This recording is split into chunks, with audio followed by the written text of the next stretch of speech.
बिस्मिल्लाहिर्रहमानिर्रहीम।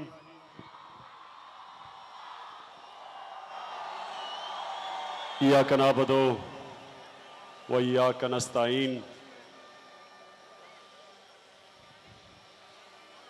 मैं आज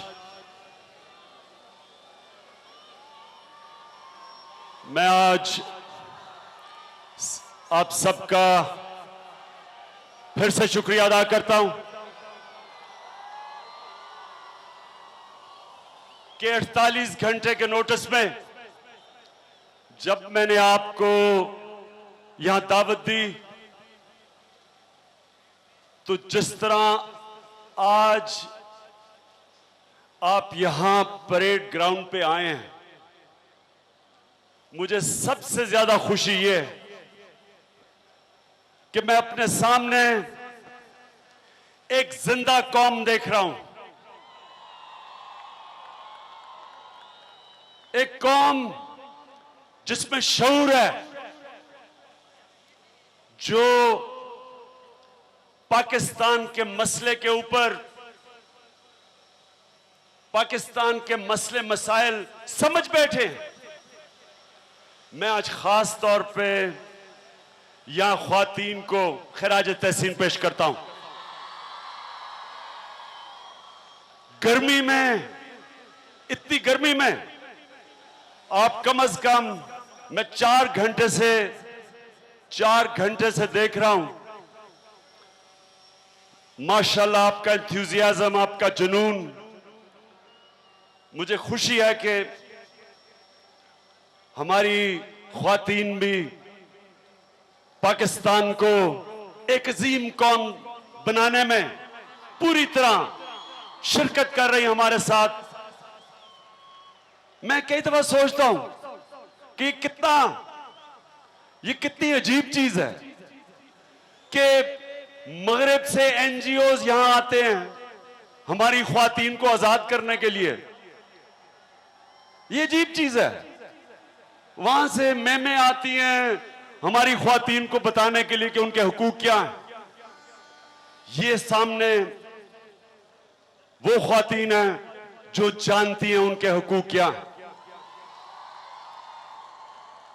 धरने से मैं आपको देख रहा हूं, धरने में जिस तरह हमारी ख्वातीन ने शिरकत की, और मैं इसको नेशन बिल्डिंग कहता हूं, कौम बनाने में, कौम को जगाने में। जब एक मुल्क की ख्वातीन जाग जाती हैं, उस कौम को कोई नहीं रोक सकता। मेरी सबसे बड़ी कंट्रीब्यूशन मेरी जिंदगी में, मुझे बनाने में, मेरी वालदा शौकत खानम थी। वो मां थी जो सियासी थी, शऊर था, मुल्क की दर्द रखती थी। तकलीफ होती थी जब देखती थी कि वो जो कायदे आजम ने पाकिस्तान सोचा था, उसको जब नीचे जाते देखा तो मुझे याद है, मैं छोटा सा, जब मैं बड़ा भी हो रहा था तो मैं उनकी तकलीफ देखता था। तकलीफ होती थी उनको, दर्द थी। और वो मेरी मां ने मेरे अंदर जो सिर्फ पाकिस्तानियों, नौजवानों, मैं आप में डालना चाहता हूं, वो ये, बचपन से मेरी मां ने मुझे ये कहा कि इंसाफ के लिए खड़े हो, सच और हक के लिए खड़े हो। बचपन से मैं ये सुनता आया कि तुमने कभी जुल्म के सामने नहीं झुकना, तुमने जालिम के सामने खड़े होना है। तो मैं इसलिए खुश हूं कि हमारी जो ख्वातीन हैं एक एक चीज समझती हैं, इश्यूज समझती हैं, और इंशाल्लाह पाकिस्तान की जो अगली जनरेशन है वो एक अजीम जनरेशन बनेगी इंशाल्लाह। मैं आप सबका पीछे तक शुक्रगुजार हूं कि इतनी गर्मी में आपको देख रहा हूं मैं, कि कोई आप में कोई ना गया है ना जाने का सोचा है, और वैसे का वैसा आपका जुनून मैं देख रहा हूं। मैं आप सबका आज दिल से शुक्रिया अदा करता हूं।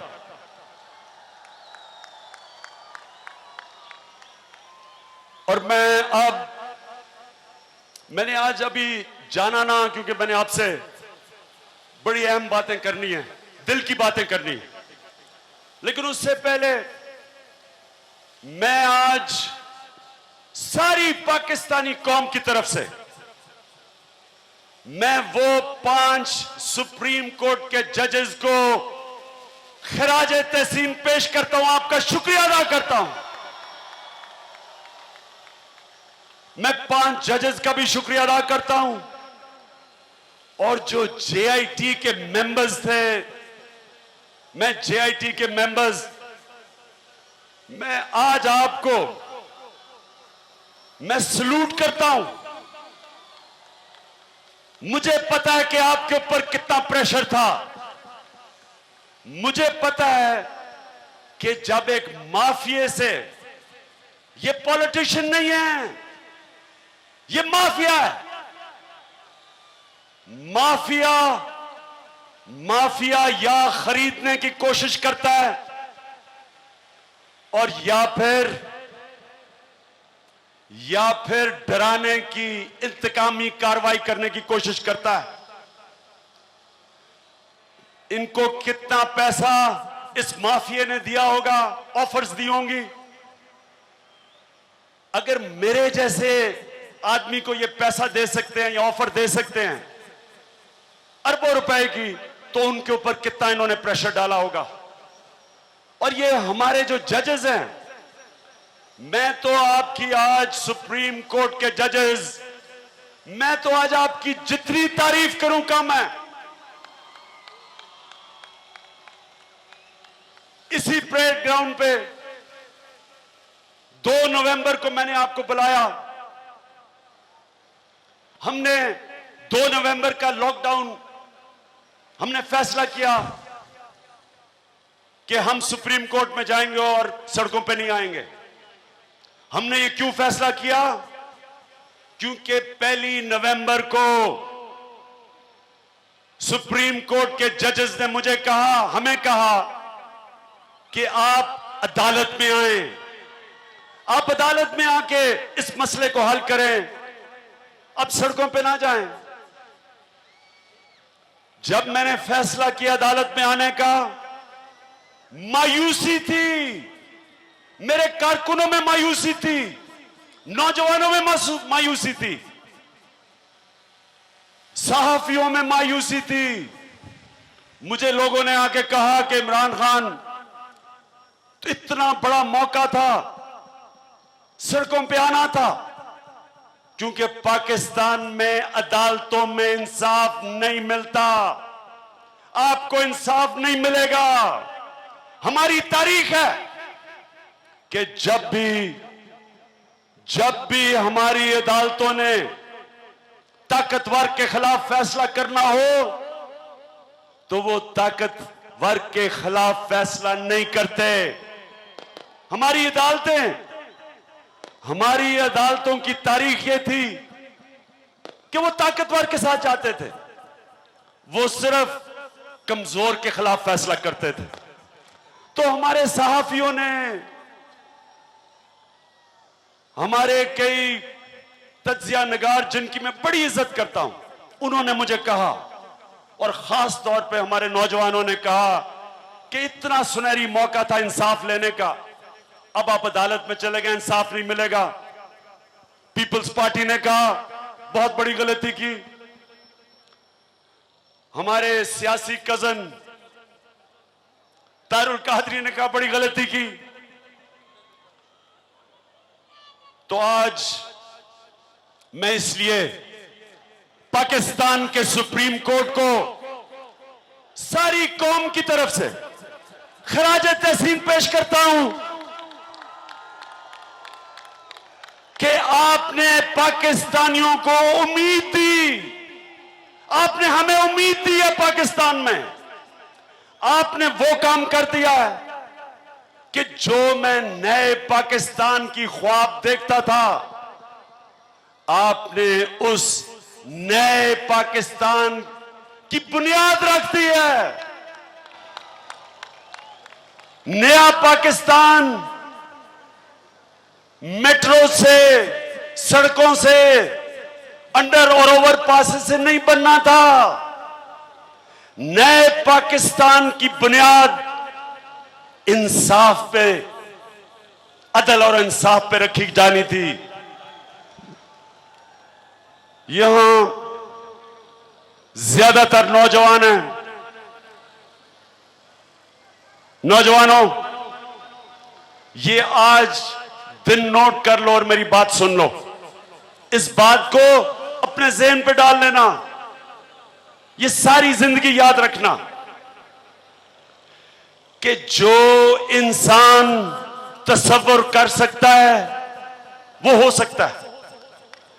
जो अल्लाह ने आपको अशरफुल मखलूकात बनाया है, याद रखें, अल्लाह ने फरिश्तों को कहा था कि आदम के सामने झुको। क्यों कहा था? फरिश्तों के आग के बने हुए थे, उनके पास कितनी पावर होगी। लेकिन अल्लाह ने फरिश्तों को कहा कि ये जो इंसान मिट्टी का बना हुआ मैंने बनाया, इसके सामने झुको, क्योंकि मुझे पता है कि मैंने इसको कितनी ताकत दी है। जो अशरफुल मखलूकात है, उसके मुतल्लिक मौलाना रूमी ने कहा था, मौलाना रूमी ने कहा था कि अल्लाह ने जब कहा इंसानों को कि जब मैंने तुम्हें पर दिए हैं, इंसानों, जब मैंने तुम्हें उड़ने के लिए पर दिए हैं, क्यों तुम जमीन पे चूंटियों की तरह फिर रेंग रहे हो? इंसानों, आपको अल्लाह ने जितनी ताकत दी है, आपको अंदाजा ही नहीं है। मैं इमरान खान क्या हूं? क्या मेरे में कौन सी बड़ी सिर्फ थी? मैं ये आज आप नौजवानों आपको बताना चाहता हूं कि आप सब इमरान खान से भी बड़े इंसान बन सकते हो। आप सब में अल्लाह ने सलाहियत पैदा की है, लेकिन उस सलाहियत को ढूंढो, उस सलाहियत को अपने अंदर ढूंढो। तुम्हारे सब के अंदर अल्लाह ने ताकत दी है, इस ताकत को ढूंढो। जो दुनिया के अजीम लीडर, दुनिया की तारीख के सबसे अजीम इंसान, अल्लाह के हबीब नबी सल्लल्लाहु अलैहि वसल्लम दुनिया की तारीख के सबसे बड़े लीडर थे। उनकी जिंदगी से सीखने का अल्लाह ने हमें कुरान में कहा हुआ है कि उनकी जिंदगी से सीखो। उनकी जिंदगी मैं सबको कह रहा हूं कि उनकी जिंदगी का एक एक दिन पढ़ो कि उन्होंने अपनी जिंदगी कैसे गुजारी। मुझे लोग कहते हैं, इमरान खान तुम 21 साल से लगे हुए थे, कभी आपने ये नहीं सोचा कि मैं नहीं अब कर सकता, हार मान जाऊं? बड़े लोगों ने मुझे कहा कि क्या चीज थी कि 21 साल से तुम लगे हुए उस जद्दोजहद में थके नहीं? तो मैं आप सबको यह बताना चाहता हूं कि मुझे जब अल्लाह ने ईमान दिया, और ईमान अल्लाह की सबसे बड़ी, अगर कोई नेमत एक जो मैं अपने बच्चों के लिए दुआ करता हूं अल्लाह से कि अल्लाह मेरे बच्चों को ईमान दे। मुसलमान होना और ईमान लाना दो मुख्तलिफ चीजें हैं। मुसलमान तो सारे अपने आप को कहते हैं, कितनों में ईमान है? क्योंकि जो ईमान है वो एक इंसान को आजाद कर देता है, एक बड़ा इंसान बना देता है, एक छोटे से इंसान को बड़ा इंसान बना देता है। उसको समझने के लिए आपको नबी सल्लल्लाहु अलैहि वसल्लम की जिंदगी समझनी पड़ेगी कि दुनिया के अजीम लीडर, जब अल्लाह ने उनको हुक्म दिया कि पैगाम उन अल्लाह का लेके जाओ अवाम में, तो आप जानते हैं कि 10 साल में सिर्फ 40 लोग मुसलमान हुए थे। वो इंसान जिसने वो कर दिया जो दुनिया की तारीख में किसी इंसान ने नहीं किया। 10 साल में सिर्फ 40 लोग मुसलमान हुए थे। बुरे वक्त आए, उनके ऊपर बुरे वक्त आए। ऐसा वक्त आया कि गालिबन तैफ में जब वो लोगों को अल्लाह का पैगाम लेके गए तो उनके बड़ों ने कहा बच्चों को कि पत्थर मार के इनको निकालो। जख्मी हुए, अकेले थे, वो भी छोड़ सकते थे। तो मैंने उनकी जिंदगी से सीखा, उन्होंने हार नहीं मानी, उन्होंने कोशिश पूरी की। वो उनका काम था सिर्फ कोशिश करना, जद्दोजहद करना, जिहाद करना। कामयाबी अल्लाह ने देनी थी। 13 साल के बाद जब सबसे मुश्किल रात, जब उन लोग उनको मारने आए और वो जब रात अपनी जान बचा के हजरत अबू बकर के साथ मदीना पहुंचे, तो कौन समझ रहा था कि वो उनकी अरूज का आगाज शुरू हुआ। तो मैं जो आप सबको ये बताना चाहता हूं, आप सब जो चाहे कर सकते हैं, जो भी आप चाहे कर सकते हैं, सिर्फ अल्लाह में ईमान रखो, हार कभी ना मानना, हर बुरे वक्त से सीखना। अल्लाह बुरा वक्त आपको सिखाने के लिए भेजता है। वो जो शेर है कि तुंदिए बादे मुखालिफ से ना घबराए औकाब, ये तो चलती है तुझे ऊंचा उड़ाने के लिए। मुश्किल वक्त इंसानों पे जब आता है, इंसान जब मुश्किल वक्त के सामने खड़ा होता है, इंसान बड़ा हो जाता है और बड़ा इंसान बन जाता है। तो आप सबके लिए नौजवानों, आज जिधर हम खड़े हैं, मुझे एक नया पाकिस्तान नजर आ रहा है। मुझे आज जिस तरह की मैं कौम देख रहा हूं, जिस तरह के हमारे नौजवान तैयार हो रहे हैं, जिस तरह की हमारी अवाम में शऊर आ गया है, मुझे नजर आ रहा है कि अभी मैच नहीं खत्म हुआ। मैच तो खत्म होता है जब आखिरी गेंद खेला जाता है। अभी मैच नहीं खत्म हुआ, लेकिन इंशाअल्लाह मैं आपको भी खुशखबरी दे रहा हूं कि नए पाकिस्तान का मैच अब जीत गए। अब तहरीक ये होगा कि ये प्यारा पाकिस्तान, दिल में हो नियत साफ तो हो इंसाफ, कहे इमरान खान। तो चली है अब तहरीक ये होगा कि ये प्यारा पाकिस्तान, कायद का था फरमान, कायद का था फरमान है पाकिस्तान। अब आतिशबाजी का भी बाद में। अच्छा, अब मैं चाहता हूं कि जो नया पाकिस्तान है, मैं सब चाहता हूं आप अपने ज़हनों में तसव्वुर करें कि वो नया पाकिस्तान क्या होगा। नौजवानों, डीजल के ऊपर भी मैं बाद में आता हूं।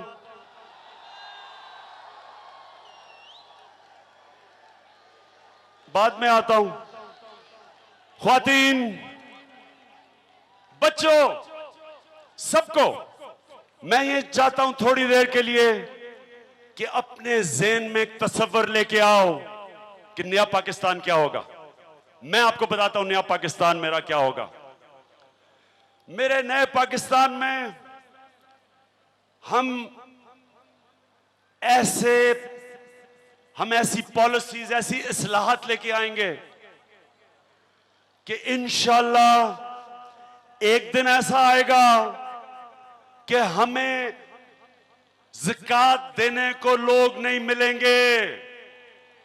हम अपने मुल्क से बाहर पैसा भेजेंगे गरीब मुल्कों को ज़कात देने के लिए। ये आप में से कई समझते हैं कि ये ऐसा ख्वाब है जो हो ही नहीं सकता। मैं आज आपको कह रहा हूं, ये दिन याद रख लेना, ये दिन आएगा पाकिस्तान में इंशाअल्लाह कि यहां आपको गरीब लोग नहीं मिलेंगे। ये दिन आएगा। इसको कहते हैं बड़ा ख्वाब। छोटा ख्वाब तो वो है कि मैं एक घर ले लूं तो मैं दूसरा घर ले लूं, मैं फिर पैनामा में घर ले लूं, मैं लंदन में ले लूं। ये छोटे ख्वाब है। बड़ा ख्वाब ये है कि हम इस मुल्क को एक ऐसा मुल्क बनाएं कि यहां गरीब लोग ना हमें मिलें। हम गरीब मुल्कों की खिदमत करें। हम यहां से टीमें भेजें डॉक्टर्स की, सोशल वर्कर्स की, कि वो गरीब मुल्कों में जाके उनके गरीबों की मदद करें। ये ख्वाब का पहला, ये है हमारा एंड, जिधर हमने पहुंचना है। उससे पहले, और ये याद रखें, सुने, जब नबी सल्लल्लाहु अलैहि वसल्लम इस दुनिया से पर्दा कर गए, आप जानते हैं कि दो सुपर पावर्स थी, रोमन एम्पायर और पर्शियन एम्पायर। बीच में था छोटी सी मदीना की रियासत। ये दुनिया की तारीख बताती है कि वो अरब जो सबसे गरीब थे, अमीर तरीन दो रियासतें थी। एक तरफ रोमन एम्पायर और एक तरफ पर्शियन एम्पायर। ये दुनिया की तारीख गवाही देती है कि हमारे हबीब, अल्लाह के हबीब, हमारे लीडर, हमारे पैगंबर, जब नबी सल्लल्लाहु अलैहि वसल्लम इस दुनिया से गए, उसके 30 साल के बाद वक्त आया कि मुसलमानों की रियासत में गरीब लोग नहीं मिलते थे। ये दुनिया की तारीख में, ये तारीखी फैक्ट है। ये हो सकता है तो हमने पॉलिसीज बनानी है। जो सारी हमारी पॉलिसीज होंगी, हमने गुर्बत इस मुल्क में कैसे कम करनी है, हमने तालीम का निजाम कैसा बनाना है, जिधर सरकारी स्कूलों में मुफ्त तालीम हो और सबसे अच्छी तालीम हो। जो सरकारी स्कूलों में बच्चे जो ना पढ़ सके वो प्राइवेट स्कूलों में जाए। सारे बेहतरीन हमारा टैलेंट, हमारे ज़हीन बच्चे सरकारी स्कूलों में पढ़े। ये आज फ्रांस और जर्मनी में ये तालीमी निजाम है। बेहतरीन तालीम गवर्नमेंट स्कूलों में मुफ्त, और जो बच्चे गवर्नमेंट स्कूलों में नहीं जा सकते वो जाते हैं प्राइवेट स्कूलों में। उल्टा है जो पाकिस्तान में है। मुझे खुशी है कि खैबर पख्तूनख्वा की हुकूमत ने जो तालीम में जो उन्होंने इस्लाहत की, आतिफ खान या मिनिस्टर बैठे हुए हैं, मैं आपको मुबारक देता हूं कि 1.5 लाख बच्चा प्राइवेट स्कूलों से गवर्नमेंट स्कूलों में गया। आपको मुबारक हो। फिर अस्पतालों में, हमारे सरकारी अस्पतालों में बेहतरीन इलाज हो। हमारे सरकारी अस्पतालों में बेहतरीन इलाज हो। सिर्फ स्पेशलाइज्ड ट्रीटमेंट प्राइवेट अस्पतालों में हो। यह भी आज मगरिब में होता है। और ऐसा इलाज हो कि किसी गरीब आदमी को फिक्र ना हो अगर घर में बीमारी हो। मैं फिर खैबर पख्तूनख्वा को मुबारक देता हूं कि उन्होंने हेल्थ कार्ड निकाला है, हेल्थ इंश्योरेंस निकाली है पहली दफा पाकिस्तान में। 60% लोग खैबर पख्तूनख्वा के अंदर, उनके पास, उनके घरानों में हेल्थ कार्ड है। 5.5 लाख रुपया उनको मिलता है। 5.5 लाख रुपए तक मुफ्त इलाज करवा सकते हैं जाके। आप सब सुन रहे हैं कि यह भी पाकिस्तान में हो गया है कि पहली दफा पाकिस्तान की तारीख में गरीब आदमी के घर में बीमारी हो तो उसके पास हेल्थ इंश्योरेंस हो। ये एक वक्त आएगा इंशाल्लाह सारे पाकिस्तानी कौम को हम हेल्थ इंश्योरेंस करेंगे ताकि अस्पतालों में बेचारों को दवाइयां ना ढूंढनी पड़े। फिर जो सबसे इंपॉर्टेंट, इंसाफ का निजाम। हम वो इंसाफ चाहते हैं पाकिस्तान में जो मदीना की रियासत में हमारे नबी सल्लल्लाहु अलैहि वसल्लम ने जो कायम किया। उन्होंने क्या कहा था? उन्होंने कहा था कि बड़ी कौमें तबाह हुई जिधर एक कानून ताकतवर के लिए और एक कमजोर के लिए, यानी एक सबके लिए एक कानून, जो कि आज मगरब में है, स्कैंडिनेविया में है। ये पाकिस्तानी देख रहे होंगे, ओवरसीज पाकिस्तानीज जो सबसे ज्यादा खुश हैं। ये जो 5 मेंबर बेंच ने जो अदलिया ने फैसला किया, जितनी खुशी बैरून मुल्क पाकिस्तानियों को हुई, ओवरसीज पाकिस्तानियों को, वो शायद आपको ना हुई हो, क्योंकि वो देखते हैं उन मुल्कों में इंसाफ का निजाम, और वो तरसे हुए थे कि कब एक ऐसा दिन आएगा कि पाकिस्तान में भी ताकतवर को कानून के नीचे लाएंगे। तो हम वो पाकिस्तान का कानूनी निजाम लाना देखना चाहते हैं जिधर ये ना हो कि एक वो मोटरसाइकिल रोकता है पुलिस वाला, वो बेचारा कानून तोड़ा हो ना हो, उस बेचारे को पैसे देने पड़ते हैं। दूसरी तरफ लैंड होता है तो वो आगे से कहता है पता नहीं मैं कौन हूं, पुलिस वाले को कहता है। ये है अलमिया पाकिस्तान में। आपने देखा कि जेआईटी के सामने जब इसहाक डार और शरीफ खानदान पेश हो रहा था, आपने उनकी जुबान बाहर निकल के सुनी थी? बजाय जवाब देने के अंदर वो बाहर निकल के कहते थे मेरे सवालों का जवाब नहीं दिया उन्होंने।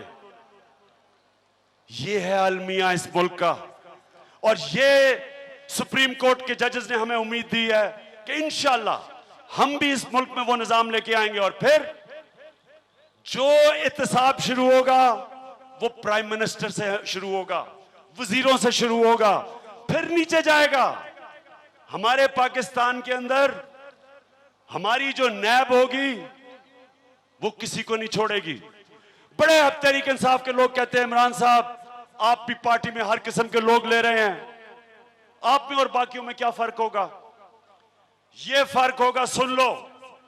मैं आज इमरान खान आपके सामने खड़े होके आप सबके सामने ये दावा करता हूं कि जो इंशाल्लाह जब हम और इंशाल्लाह तहरीक इंसाफ की बारी आएगी, इंशाल्लाह हमारे दौर में जो नैब होगी वो इंतजार नहीं करेगी कि प्राइम मिनिस्टर उसे पूछे।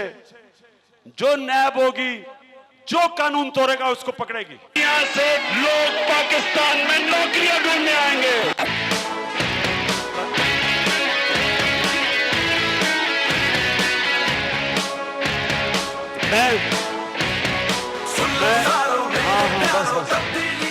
मैं ये आपसे, मेरा वादा है आपसे कि जो भी हमारी पार्टी में आना चाहता है आ सकता है।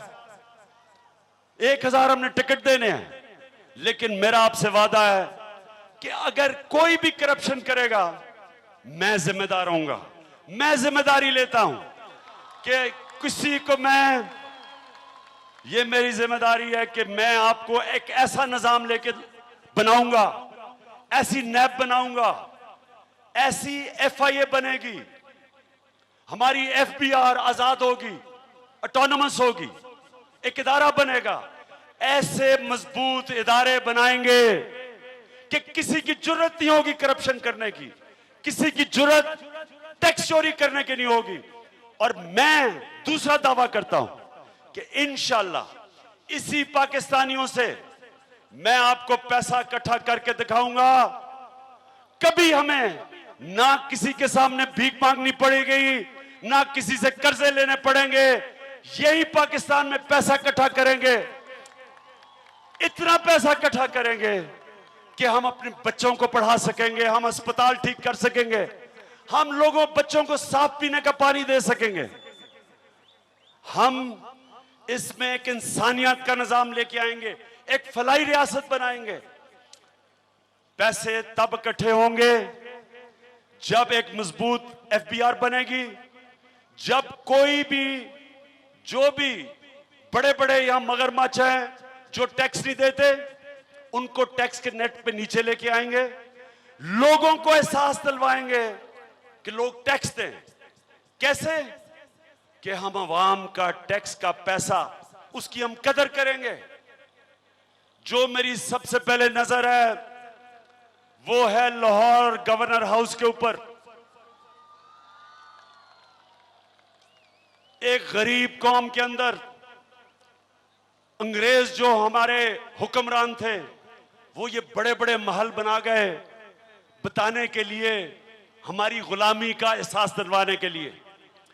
जिस मुल्क में तकरीबन आधी आबादी गुर्बत की लकीर के करीब या नीचे हो, कैसे हम ये बड़े बड़े महलात में एक गवर्नर को ठहरा सकते हैं? कैसे इतने बड़े बड़े प्राइम मिनिस्टर हाउसेस में जिसका दिन का खर्चा 45 लाख रुपया हो, कैसे एक गरीब मुल्क में ये पैसा जाया कर सकते हैं? कैसे एक गरीब मुल्क में 47 लाख रुपया दिन का प्राइम मिनिस्टर के बैरून मुल्क दौरे का हो? कैसे एक गरीब मुल्क में 7 अरब रुपया रायवंड में जाती उमरा की सिक्योरिटी में 5-6 साल में खर्च हो, जबकि सबसे ज्यादा बच्चे मरे जिस मुल्क में गंदा पानी पीने की बीमारियों से, 2.5 करोड़ बच्चा स्कूलों में ना हो और हुक्मरान याशी करें, तो सबसे पहले गवर्नर हाउस लाहौर की दीवारें गिरेंगी, उसको पब्लिक पार्क बनाया जाएगा।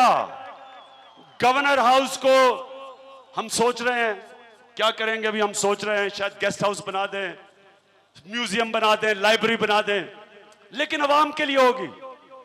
और पेशावर का जो गवर्नर हाउस है उस पर भी मेरी नजर है, उसको हम औरतों के लिए एक पार्क बनाएंगे।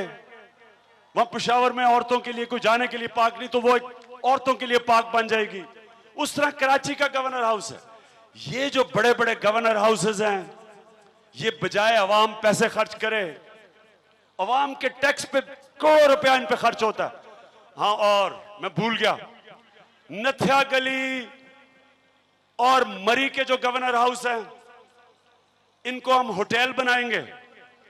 इनसे जो पैसा बनेगा वो अवाम के ऊपर खर्च करेंगे। लेकिन ये नहीं होगा कि गरीब कौम के हुक्मरान गरीब एक कौम के टैक्स के पैसे पे आशिया करें। तो इंशाल्लाह एक टैक्स कल्चर बनाएंगे। लोगों को जिस तरह मगरिब में एहसास होता है कि अवाम का टैक्स अवाम पे, इंशाल्लाह मैं आपको इसी पाकिस्तान से पैसा इकट्ठा करके दिखाऊंगा। इंशाल्लाह यही पाकिस्तान अपने पैर पे खड़ा होगा, कभी किसी के सामने हम झुकने नहीं दूंगा। मेरा ये तीसरा वादा है नया पाकिस्तान का, कि ना आज तक इमरान खान किसी के सामने झुका है, ना अपनी कौम को कभी किसी के सामने झुकने दूंगा। है अब इमरान ठीक करेगा सब कप्तान, नया बनेगा पाकिस्तान, नया बनेगा पाकिस्तान, डट के खड़ा है अब इमरान, नया बनेगा पाकिस्तान, डट के खड़ा है। अच्छा, अब और नौजवानों, जो सबसे ज्यादा चीज आपको तकलीफ देती है बेरोजगारी, मेरा ये आपसे 5वां वादा है कि इस मुल्क में अभी आतिशबाजी नहीं, इसी पाकिस्तान में गवर्नेंस सिस्टम ठीक करेंगे, इदारे मजबूत करेंगे। करप्शन, मैं आपसे फिर से कहता हूं, करप्शन पे आपको काबू पाके दिखाऊंगा। गवर्नेंस सिस्टम ठीक करके इस मुल्क में सरमायाकारी आएगी। सबसे ज्यादा सरमायाकारी बैरून मुल्क पाकिस्तानी करेंगे।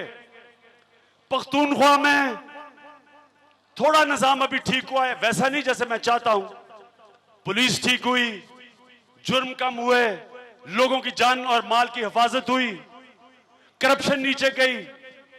आज पख्तूनख्वा में जितनी सरमायाकारी आ रही है, पख्तूनख्वा की तारीख में कभी इतना पैसा नहीं आया। शुगर सीमेंट प्लांट्स लग रहे हैं। पहली दफा हाइड्रो इलेक्ट्रिक पावर स्टेशंस में प्राइवेट सेक्टर आ रहा है। पहली दफा बाहर से लोग रिफाइनरीज लगाने आ रहे हैं, पैसा लगा रहे हैं, रोजगार मिलेगा। तो ये सोच लें कि जिस दिन हमने पाकिस्तान का निजाम ठीक किया, बाहर से आपका सबसे बड़ा असासा है बैरून मुल्क पाकिस्तानी। उनके पास अरबों डॉलर है।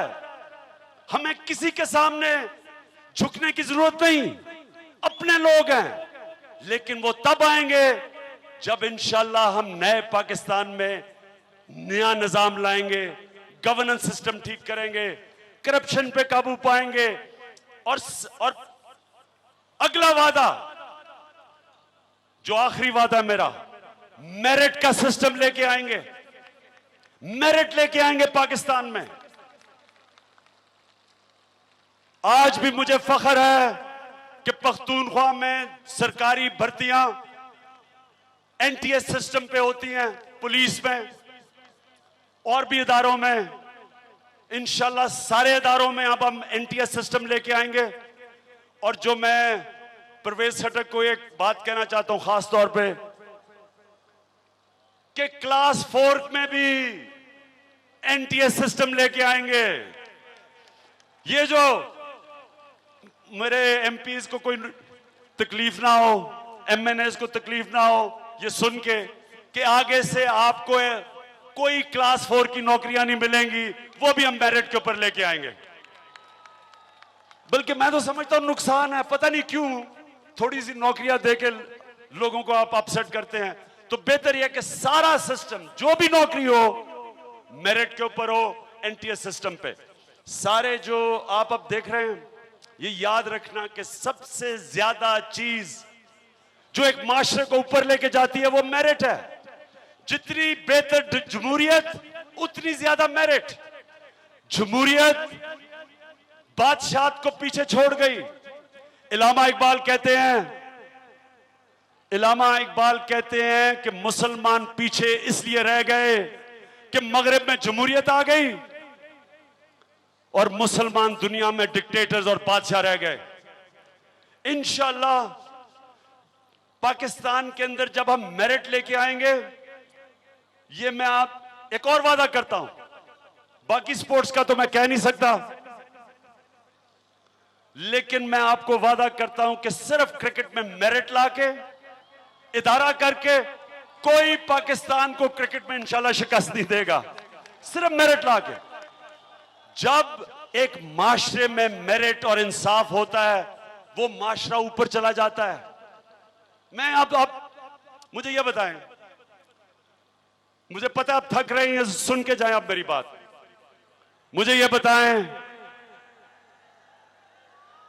मैं बोल रहा हूं, मुझे ये बताएं कि अगर नवाज शरीफ गया था तो नून लीग को शहबाज शरीफ के अलावा कोई नहीं मिला।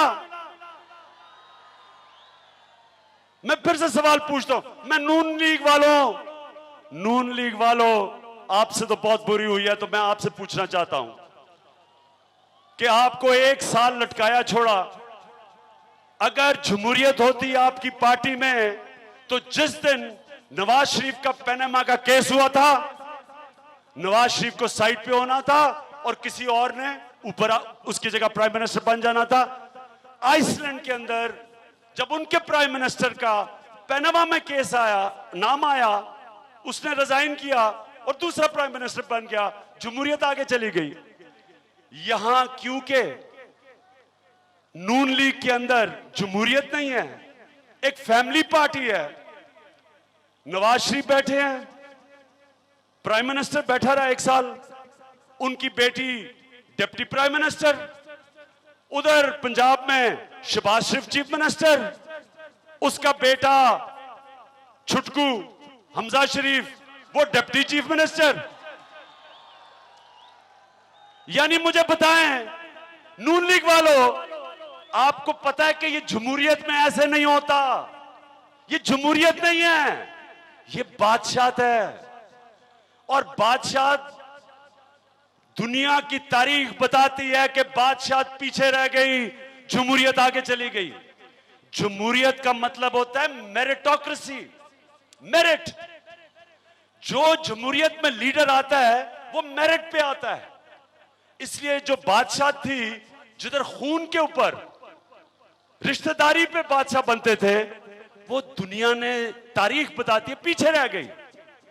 तो नून लीग वालों, बात आप जमहूरियत के करते हो और अपनी पार्टी को एक खानदान आपकी हुकूमत कर रहा है, और वो जब खानदान फंस गया करप्शन में तो साथ नून लीग को भी नीचे ले गया।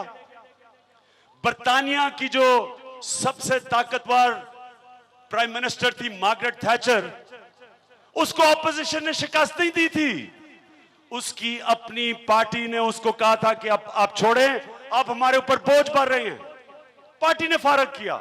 टोनी ब्लेयर को, लेबर पार्टी का ताकतवर प्राइम मिनिस्टर था, इलेक्शन नहीं हारा। लेबर पार्टी ने कहा कि आप बोझ बन गए हैं, अब हटें और किसी और को आने दें।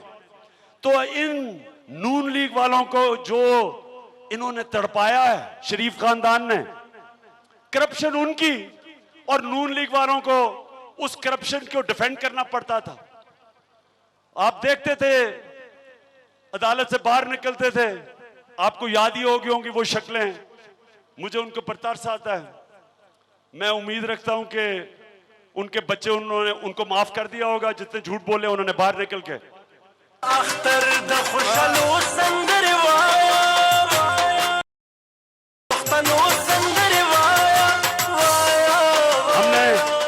हमने मुल्क में जब मेरिट लेके आएंगे पार्टीज के अंदर, इंशाल्लाह तहरीक इंसाफ में जैसे जनरल इलेक्शन खत्म होगा पार्टी में इलेक्शन करवाएंगे। पार्टी के अंदर इमरान खान का कोई रिश्तेदार नहीं आएगा, इलेक्ट करके पार्टी के नुमाइंदे ऊपर लेके आएंगे। और आप देख रहे हैं, हमारी पार्टी में देख रहे हैं कितने मेरे रिश्तेदार हैं, लेकिन आप देखें मुराद सईद जैसे नौजवान खुद ऊपर आए हैं, खुद अपनी सलाहियत से ऊपर आए हैं, मेरिट के ऊपर आए हैं। इंशाल्लाह तहरीक इंसाफ एक मिसाल की पार्टी बनेगी, मेरिट वाली। कभी इमरान खान के ऊपर केस हुआ, अभी भी मेरे पर अदालत का केस है। मैं आज आपके सामने कह रहा हूं, एक बात मैंने की, मनी ट्रेल पे जो झूठ निकली, एक बात, इनकी तो सारी दास्तान है झूठ की, मेरी अगर एक बात सुप्रीम कोर्ट में निकले, जो भी मैंने उनको कहा है, एक बात झूठ की निकली, मैं खुद ही पार्टी से इस्तीफा दे दूंगा। इसलिए इंशाल्लाह तहरीक इंसाफ में हम मेरिट लेके आएंगे, पाकिस्तान में मेरिट लेके आएंगे। ये जो फैमिली पॉलिटिक्स है इसको खत्म करेंगे। और मैं अभी जो करप्शन की जंग है, अभी शहबाज शरीफ आएंगे या दूसरे ये जो अब्बासी इसको लेके आ रहे हैं, खाकान अब्बासी, इंशाल्लाह मैं अब खाकान अब्बासी तुम्हें भी कह रहा हूं, शहबाज शरीफ तुम्हें भी कह रहा हूं, तैयार हो जाओ हमारा मुकाबला करने के लिए, हम आपके पीछे आ रहे हैं।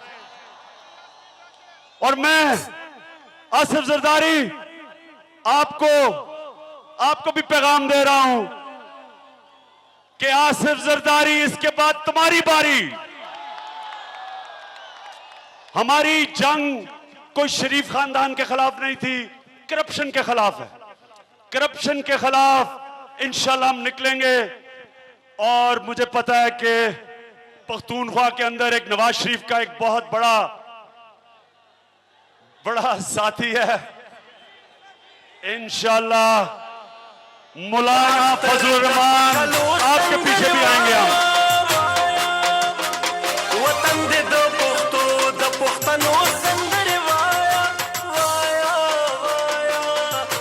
अच्छा जी, आखिर में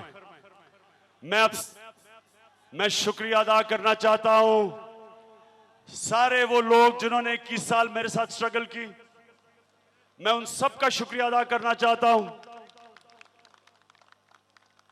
कई उनमें से थक गए, घर बैठ गए। हर किसी में कप्तान जितना स्टेमिना नहीं होता, तो थक गए।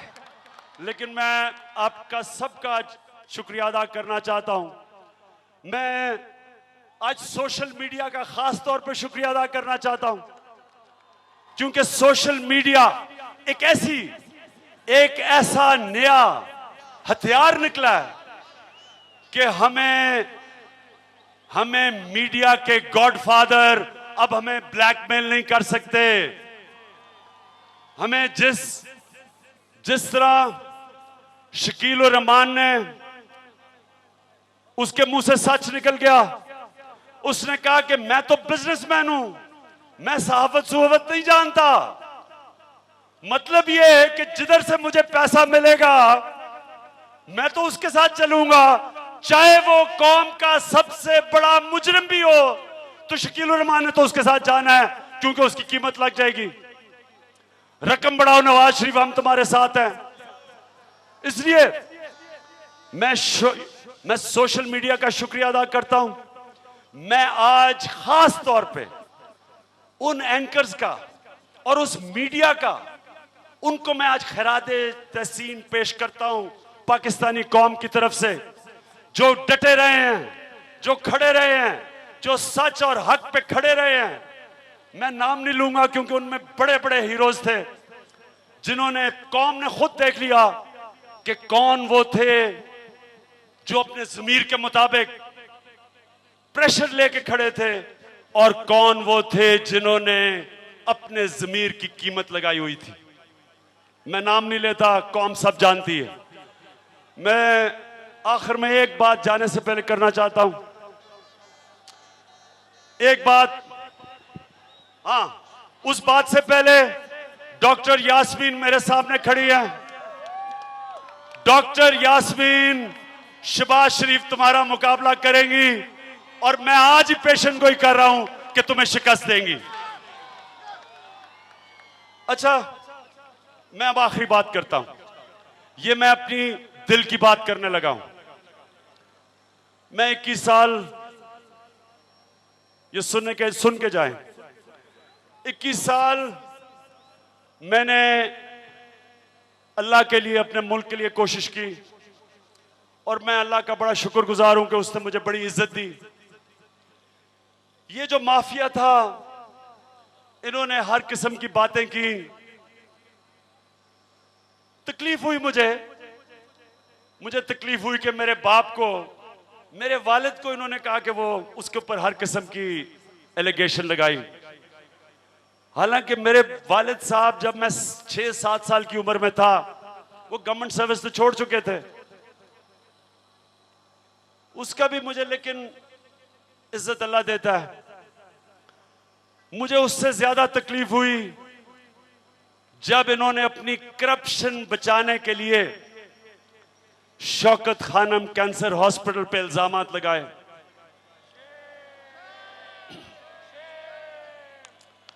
मुझे इसलिए तकलीफ हुई कि ये पाकिस्तानी कौम ने मिलके, ये सारी कौम ने ये इतना बड़ा इदारा बनाया, और फिर ये कौम ही इसको चला रही है। और इसके बनाने में पाकिस्तान के स्कूल के बच्चों ने जो कैंपेन की, उसकी तारीख लिखी जाएगी कि उन्होंने किस तरह पैसे इकट्ठे करके इस अस्पताल को बनाया। और आज यही पाकिस्तानी कौम इस अस्पताल को चला रही है, और ये वाहिद अस्पताल है दुनिया के अंदर। और अब दूसरा पेशावर में शौकत खानम कैंसर हॉस्पिटल, ये दुनिया में 2 वाहिद कैंसर अस्पताल हैं, प्राइवेट अस्पताल हैं, जो 75% कैंसर के मरीजों का मुफ्त इलाज करते हैं, और जो इंसानों में फर्क नहीं करते। एक बिस्तर पे पैसे देने वाला मरीज होता है, दूसरे बिस्तर पे मुफ्त इलाज हो रहा होता है। अस्पताल फर्क नहीं करता उनमें, इंसानों को इंसान समझता है। और मुझे फख्र है, और मुझे इतनी तकलीफ हुई कि इन्होंने कहा कि शौकत खानम से मैं घपला हुआ है। इनको शर्म आनी चाहिए कि आप गवर्नमेंट में बैठे हैं, अगर अस्पताल में कोई गलत काम हो रहा है खैराती इदारे में, तो आपको उनको पकड़ के फांसी लटकाना चाहिए। आप इल्जामात लगा रहे हैं गवर्नमेंट में बैठ के। यकीन करें, मैं अगर गवर्नमेंट में हूं और कोई खैराती इदारे में चोरी करे, मैं उसको सीधा जेल में पहुंचाऊं, छोड़ू ना उसको मैं। लेकिन मुझे आखिर में जो मैं बात करना चाहता था आपसे, जो मैंने कभी पहले नहीं की,